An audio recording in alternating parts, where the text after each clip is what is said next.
Kalau kita membicarakan tentang hukum Islam yang hingga saat ini masih dipakai oleh jutaan umat muslim, maka salah satu tokoh yang paling berpengaruh adalah Imam Syafi'i. Di masa ketika penetapan metode hukum Islam masih sangat diperdebatkan, Imam Syafi'i hadir membawa pendekatan baru yang menjadi dasar atas lahirnya ilmu usul fikih. Imam Syafi'i lahir pada tahun 767 Masehi di Gaza dengan nama panjang Muhammad bin Idris Asy-Syafi'i Al-Quraish Al-Mutalib. Ia merupakan keturunan Quraisy dan bersatu nasab dengan Nabi Muhammad melalui Abdul Manaf. Ayahnya waktu ia masih kecil dan ibunya akhirnya memindahkan dia ke Mekah, di mana ia belajar pada ulama-ulama besar mengenai hadis, bahasa Arab, dan bahkan menghafal Al-Quran pada umur 7 tahun. Setelah merasa ilmunya telah banyak dipelajari, gurunya menyuruhnya pergi ke Madinah untuk mengejar ilmu yang lebih banyak lagi. Atas restu dan doa ibunya, Imam Syafi'i pun pergi ke Madinah untuk belajar langsung dengan ulama besar Malik Ibnu Anas. Setelah itu, Imam Syafi'i melanjutkan perjalanan ke Irak dan berguru kepada Muhammad Al-Syaibani. Dari perjalanan antara Hijaz dan Irak tersebut, Imam Syafi'i berhasil menggabungkan berbagai metode pemikiran fikih yang kemudian melahirkan mazhab Syafi'i.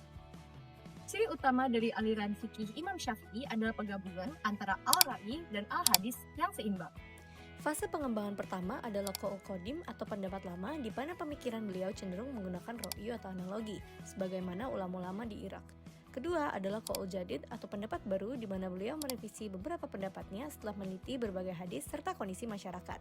Usul fikih biasa dibayangkan sebagai bagaimana cara kita memahami hukum Islam dengan benar. Ilmu ini menjelaskan bagaimana para ulama mengambil hukum dari Al-Quran, langkah-langkahnya, dan juga aturan cara main. Imam Syafi'i menyusun metode berpikir hukum Islam secara sistematis dengan menyimbangkan pendekatan tekstual dan rasional. Melalui kitab Al-Risalah, ia menjelaskan dasar-dasar usul fikih seperti Al-Quran, hadis, ijma, dan qiyas. Usul fikih bertujuan agar ijtihad memiliki pedoman yang jelas, sehingga hukum tidak ditetapkan secara sembarangan. Menurut Imam Syafi'i sendiri, sumber utama dalam hukum Islam ada dua, yaitu Al-Quran dan Al-Hadis. Jika tidak ditemukan secara langsung, maka menggunakan ijma, yaitu pendapat para ulama.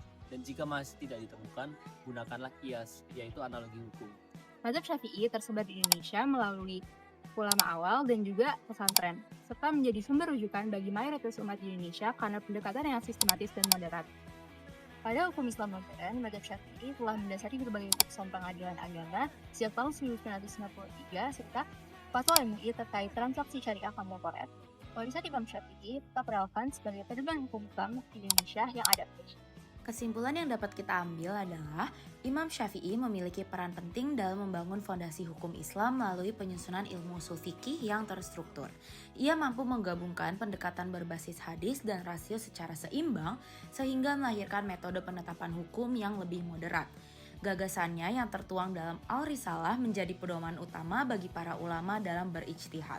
Hingga kini, mazhab Syafi'i tetap memiliki pengaruh besar, khususnya di Indonesia, karena sifatnya yang adaptif tanpa meninggalkan nilai-nilai dasar syariat.